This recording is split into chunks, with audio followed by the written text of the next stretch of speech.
I'm Audrey. I'm going to be talking about rosacea today, which you can see here on my face.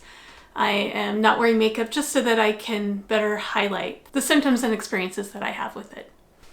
Okay, so just a quick disclaimer before I get into some of these details. I am not a doctor. I'm not a dermatologist. I am not a qualified medical professional of any sort. I am just a person who has rosacea, and I'm talking about my own experiences and the things I've learned from that. Your skin is different than mine. Guaranteed. There are no two alike people in the universe, even twins. So, if some of these things are helpful, for you, that's great. That's all I really want to see here.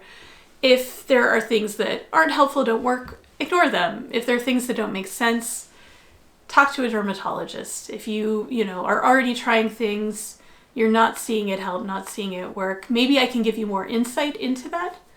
But ultimately, you're going to need some professional help from somebody who really is qualified to give you proper consulting and advice on your own personal skin needs. Let's start off with what is rosacea. The Mayo Clinic website says that it's a common skin condition that causes flushing and long-term redness on your face. That's probably the most obvious and noticeable symptom. It also may cause enlarged blood vessels. I don't know if I have any very visible today, but I do sometimes see signs of that here in my cheek. And small pus-filled bumps. I usually just say bumps, not the pus or pustule part of it, because pus is gross. But I have quite a few bumps that come and go. They tend to happen in clusters, and I see certain triggers that cause them. They do also, if I'm consistent about my skincare routine, tend to fade. Right now I am recovering from a lot of the impact of winter. I'll talk about that in a little bit.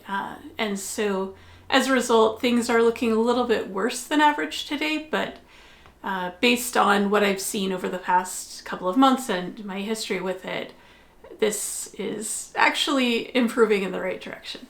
And that's something that I'll talk about too, is, like the different ways that it might progress and recede and so on.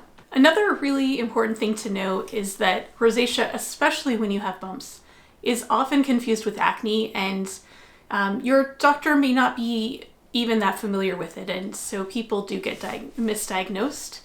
If you've tried acne treatments and they seem to just be making you drier but not improving the situation, it is really worth talking to a dermatologist or a doctor who has more experience in this area and get evaluated for that, because there's other kinds of options that can be really helpful. And it's so frustrating, right? And I think one of the biggest things is that because it is a lifelong condition, when you have it, you will continue to have it. It can get better and worse. It can make you feel very defeated, right? Especially as you see people with acne who they do treatments for it. There's a lot of focus on it. And their skin clears, right? And perhaps they only experience it for a period of time when they're younger, and then they get better. With rosacea, people tend to develop it in their 30s and 40s. Once you have it, again, you will always have it to some extent. Symptoms can improve, flares can happen. And I really wanted to talk about it because I just don't see it very well represented here, I see a lot more creators who have acne and talk about acne. I do see some who have rosacea, but mostly redness. Very rarely bumps or skin thickening is another thing that can happen. And some of the other inflammatory aspects of it. And it just feels like it's often treated in passing as, oh, and by the way, if you have rosacea, right?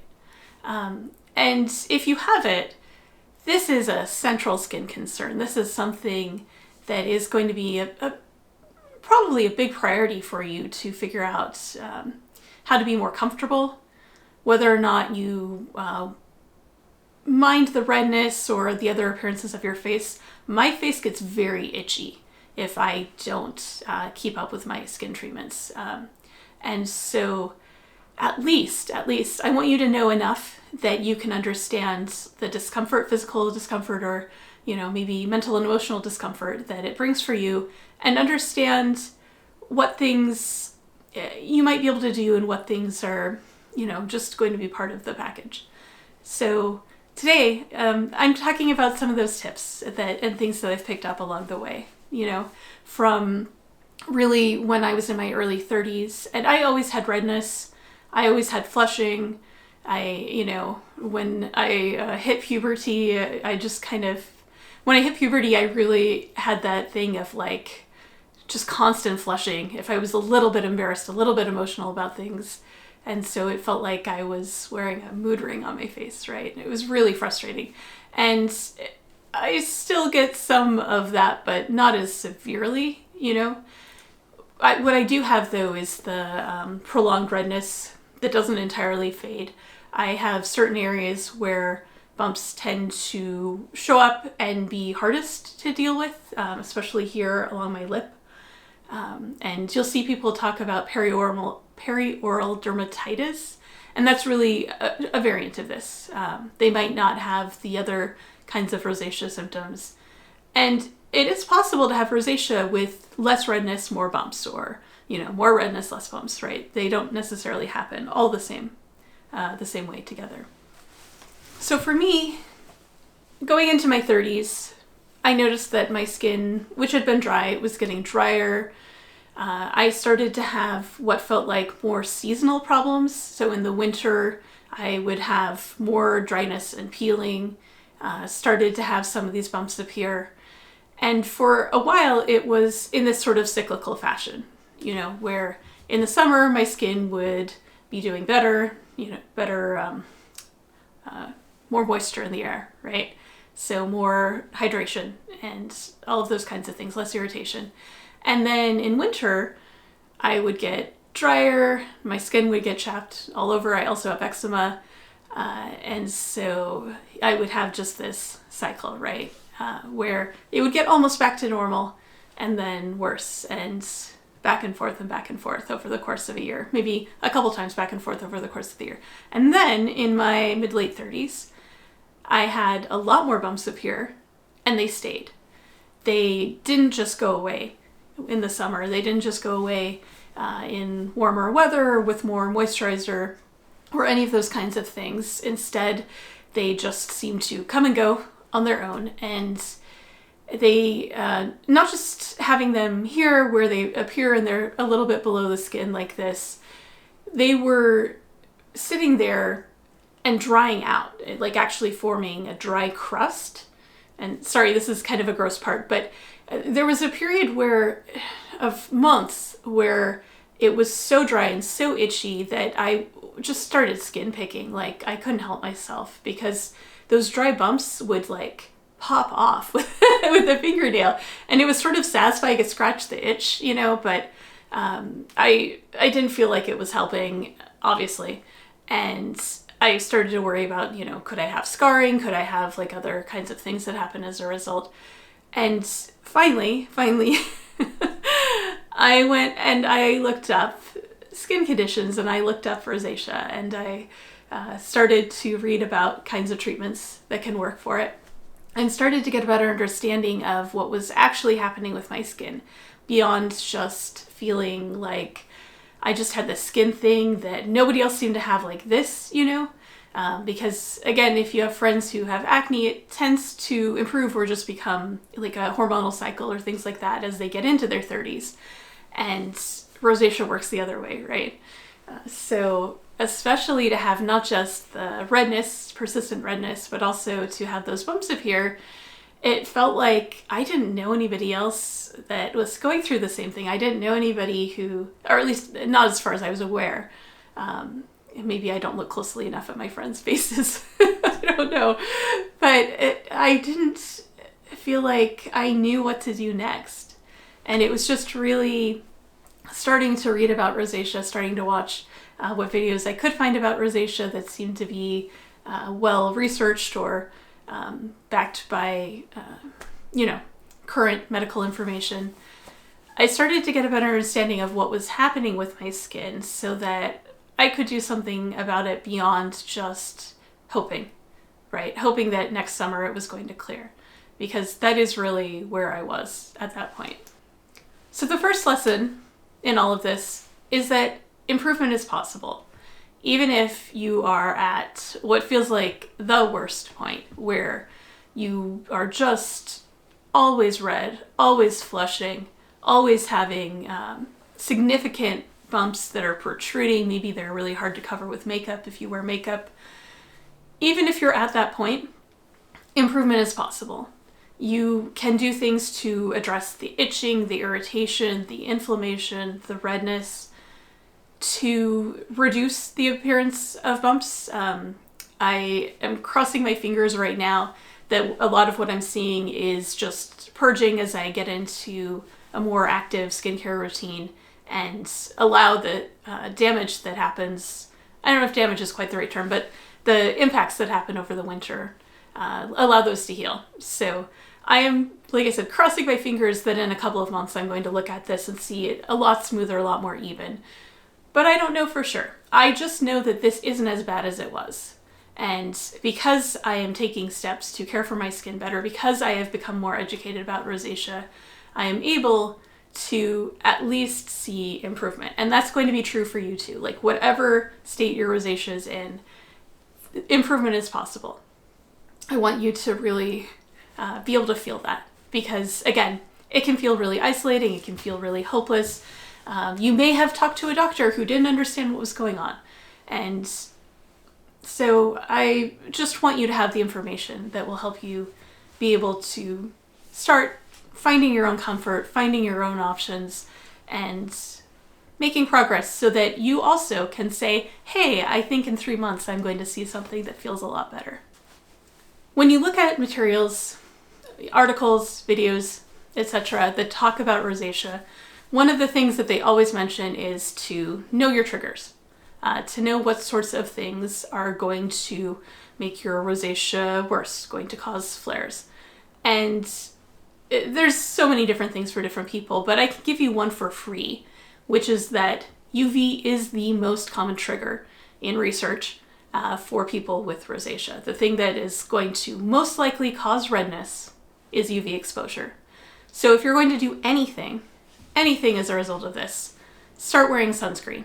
Start wearing sunscreen on a daily basis on the parts where you have redness on your face. I was very resistant to this. I'm a lifelong sun avoider, but I really didn't want to add anything else to my daily routine if I didn't have to. And that's why I started looking, at the dermatology research papers that were showing up in my search results, looking at their numbers so that I could accept that, yes, UV is a very common trigger for almost everybody. And I have absolutely noticed that I have more redness and more persistent redness when I've had even just a little bit of sun exposure here and there. Over the summer, I go outside, I stay in the shade, any of those sorts of things. I do have redness that appears on my face, on my chest. I find that there's some other triggers that tend to affect also those areas in my hands. And there's a lot of overlap for me between the rosacea and the eczema symptoms. But the one thing you can do is to start wearing sunscreen and to really find something that you find comfortable enough and appealing enough that you can just put it on in the morning, rinse your face, put the sunscreen on in the morning, and be able to go outside without worrying about that. There's other things you can do. Obviously, you can cover up, wear a hat, carry a parasol if you want to get very stylish about it. But sunscreen is there. It's very available. There's so many options. There are just a lot of great choices there. And I will link to some videos from Lab Muffin Beauty Science. She's a cosmetic chemist, has done lots of work on helping people understand sunscreen and the ingredients and the options and what works, what doesn't, common myths. And she's Australian, where they have to take sun-related skincare very seriously. So I will link to some of those resources. Other triggers for me tend to be dryness. So in the winter, I have not just more redness, but more inflammation, more bumps. The dryness seems to trigger a lot of those things. I notice that dryness can be a little bit pernicious, because when my skin is that dry, I don't want to wash it as much. I don't want to disrupt my already obviously fragile skin barrier that is, easily damaged. And so I really have to find that balance between giving myself enough hydration, keeping, my skin clean enough to reduce, other things that can cause inflammation, like, whatever skin flora you have. And there's a healthy balance, though. There's a balance where if I just get consistent about the moisturizer, don't let it get to that point where it's going to start to really dry out and start peeling, start having those bumps dry out right to that point where I'm even tempted to pick at them. If I can just stay on top of it enough, and also not use drying cleansers, not use products that are going to be really stripping, that makes a huge difference. And that means that when I get into spring like this, I have a little bit less to deal with and a little bit less to try to see if it can improve going into summer. And so that I can be more comfortable and, enjoy this face instead of just feeling stressed out about it all the time. So for me, managing dryness is a really big deal. The other thing that I notice is that friction tends to cause a lot of issues. From wearing a mask, I will often get bumps along here. I wear contacts, but at night I put my glasses on. Sometimes that can lead to some extra inflammation here. The surest way to cause a rosacea flare for me is to use a washcloth and to rub. Especially, one of those that's been through the wash a few too many times, they start to get a little rougher. If I use that to try to clean my face, that's absolutely going to put me into a flare for a couple of days. And I've done it, though, without thinking. I just grabbed the nearest washcloth and I'm like, okay, let's just no, absolutely not. So I really have to be aware of that and manage that. I also have redness that tends to kind of appear and stay here, and I'm pretty sure it's because I sleep on my side and I squirm a lot when I'm trying to fall asleep. I think that I just get a little bit of, extra friction here rubbing against my face that causes those sort of red patches that appear in the sideburn kind of area. And, it's a little annoying. It's not the worst of the problems, though, so I just keep an eye on it and try to stay aware of it. Other triggers that can happen for people could be alcohol, spicy food, hot weather, exercise. For me, those tend to cause flushing, but not persistent redness.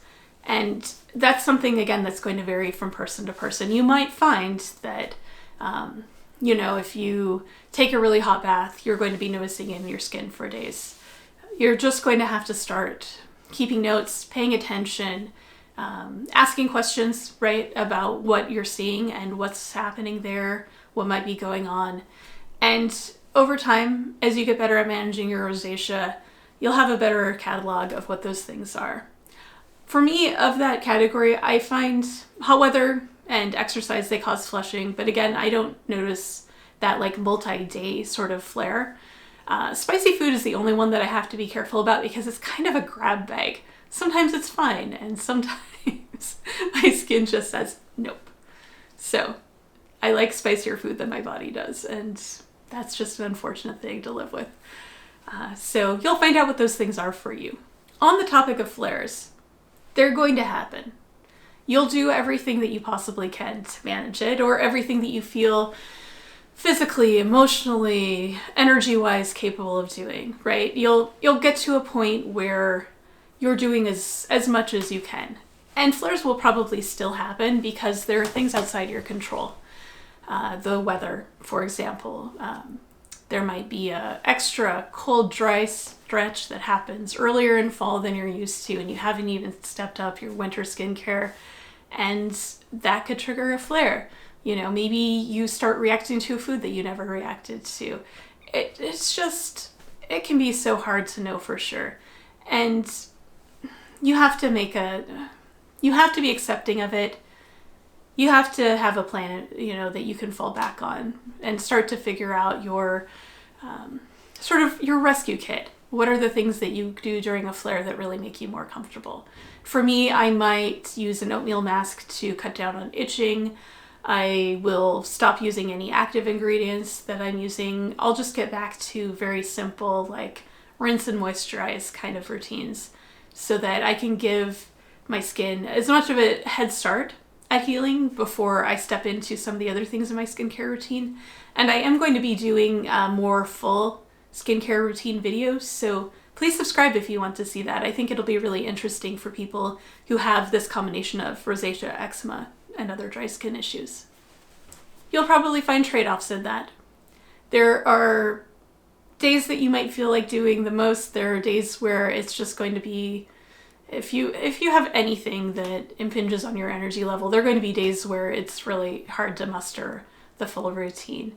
So be okay with there being trade-offs. Be gentle on yourself for having to maybe not do the most every single day.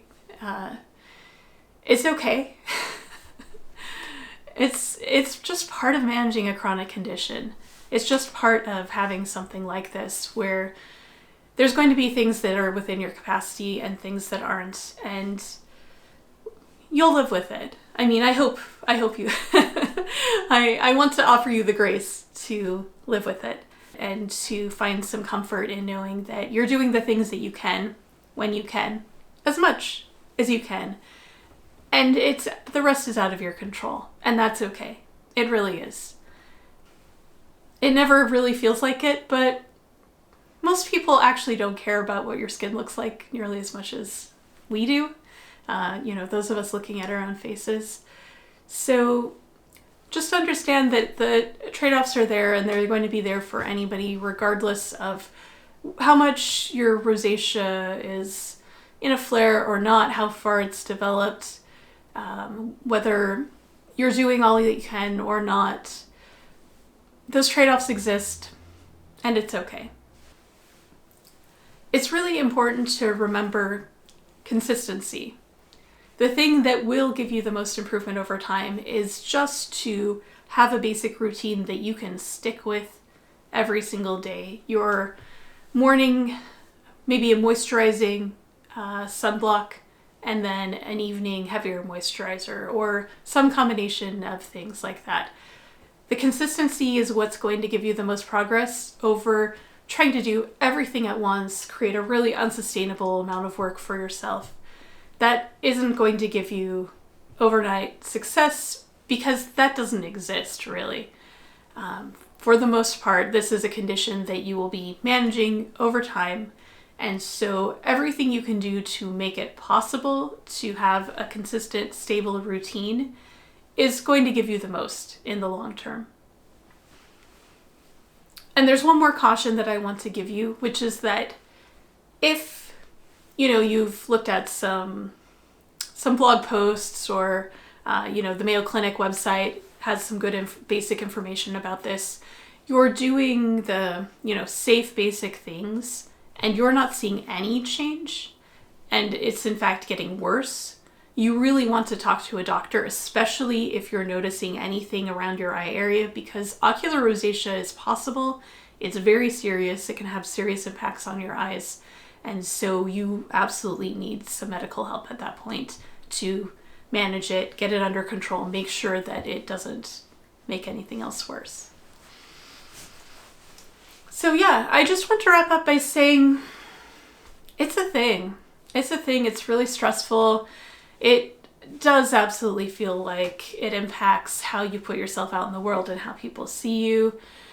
For some people, it can be really emotionally devastating, hard on their mental health, cause a lot of disconnect between their self-image and what they project. It can feel like a lot of work to manage, work to cover it up if that's something that you choose to do.